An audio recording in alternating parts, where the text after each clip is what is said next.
So from that would stem out, and I know your work, would stem out a lot of solutions, a lot of new concepts, and a lot of practical applications that might butt heads with the current establishment in today's world. Oh yeah, whether or not be politics, with oil, with big industry, big pharma. So have you ever seen any resistance? Have you ever felt any resistance to these new concepts that you're bringing forward with the Resonance Project? Oh my God, for sure. You know, we're talking over the last 30 years of research that I've done, I've seen and I've experienced censorship at many different levels, especially in science and physics and so on. You know, it's extremely difficult to get heard. It's extremely difficult. You know, you get ridiculed in many different ways. It's actually pretty painful, and it's a hero's journey to go against some of the largest establishment, both on the spiritual side and religious side, and on the scientific academic side. And so I've experienced many events of censoring and difficulties. Yeah, for the audience, Nassim writes actual physics papers and tries to present them to the scientific community, which are, I guess, institutionalized organizations like the big schools, the big universities of the world that have had centuries of basically compartmentalization and censorship established within them to promote their views, and the views of the people in power. Right. They're putting them forward. So I find it all the time in the work that I do.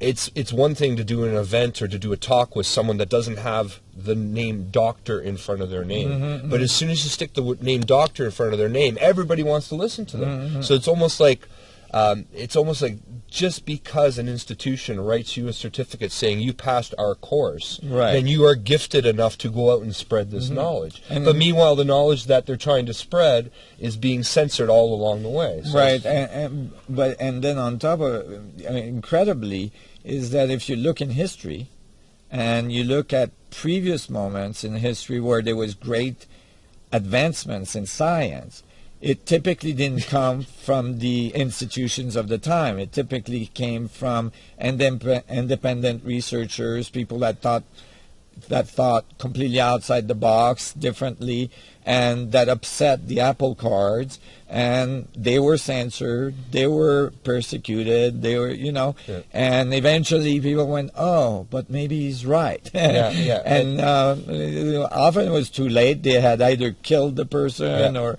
the person stuck him in jail forever. Or whatever. Exactly. And so it's kind of sad that this, in some ways, continues into a modern age.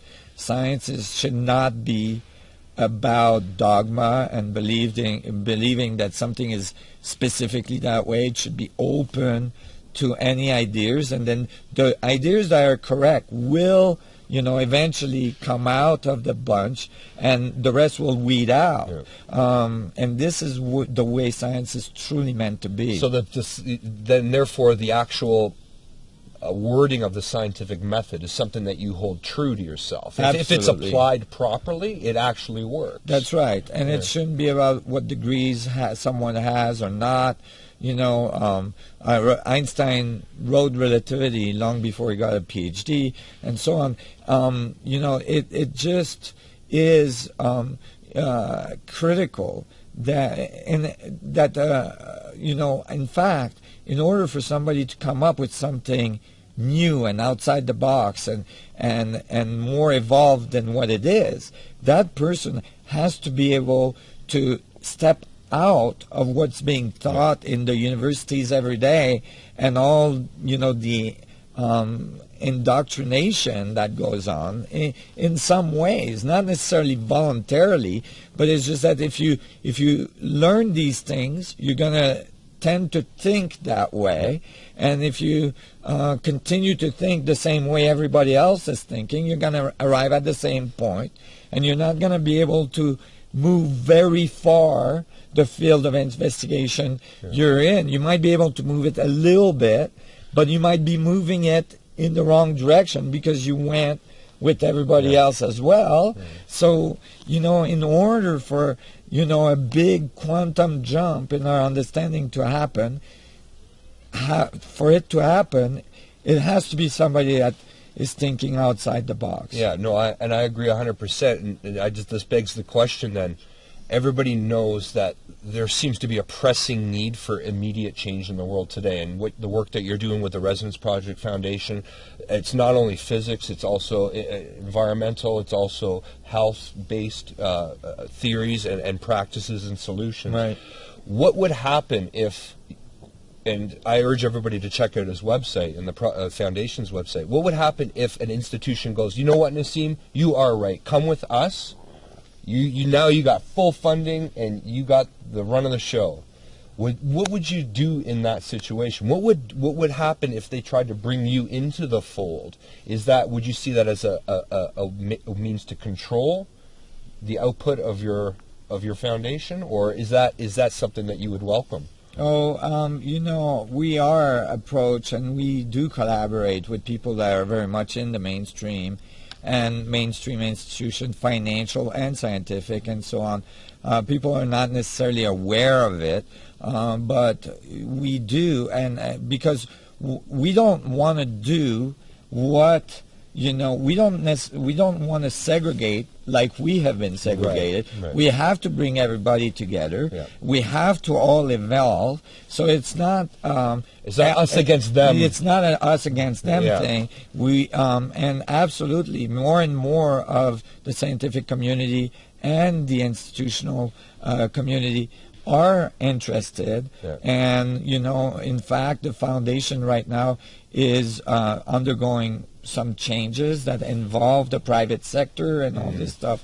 Of course, it's challenging for some parts of the private sector to be faced with changes that may involve, infinite amount of energy available in every point in space, gravitational drives where we can leave the planet, all these things. They change our way of doing business. They change our society very fundamentally. And people are going to be threatened. That is what's going to happen. There right? is already, but at the same time, we have to move forward. Yeah. We are challenged right now in our ecology, in the way we live on this planet, and our capacity to survive. And these are the solutions that can totally transform our society and save our world. Yeah. So that transition has to happen. And people know that, even in the industry, in the agencies, in the political realms. These people are people. They have children. They have family. They want the earth to continue. They want our society to evolve. So it's actually happening. Yeah. It just takes a little time. Yeah. So that this evolution of our consciousness and this feedback system you're talking about, where we're going to get what we need, it's not what we want. Mm-hmm. If we all open ourselves up and become our individuals, not be controlled, and allow this information to go forward and allow this collaboration to happen. I've talked to many scientists that work for institutions like NASA who they're literally, you sit them down in a chair and they're the most passionate people about whatever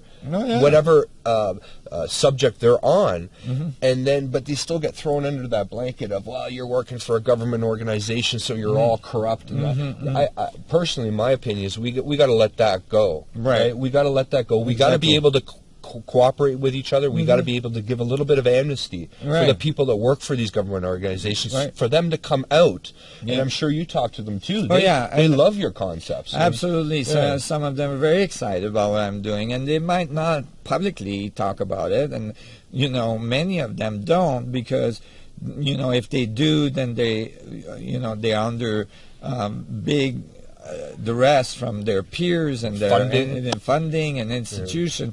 And so it's not necessarily the best thing for them to do.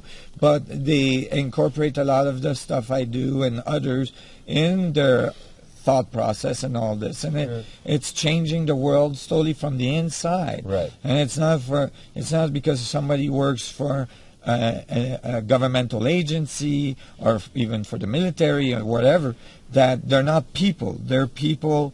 They have families, they have children, and and most of them are doing things because they think what they're doing is the best for the planet, and they want to help. It might be misguided in some cases when they're shooting each other, in some country, but it's changing and it's evolving, and we have to open our arms and open our hearts and not do what they're doing to us. Yes. Because otherwise, we defeat the purpose of the whole operation. Yeah, wonderful. Please check out Nassim's website, the Residence Project Foundation. You can find all the links and all the information cited below in this video. And if you see this video... Nassim in the raw. In the raw, yes. So thank you very much for watching, and we'll talk to you soon. Let's jump in the lake. Hear that loon? Yeah, right at the end. Okay, so let's go and connect with the universe. It's all fluid dynamics. Let's do it. Glacier water, here we go. Woo!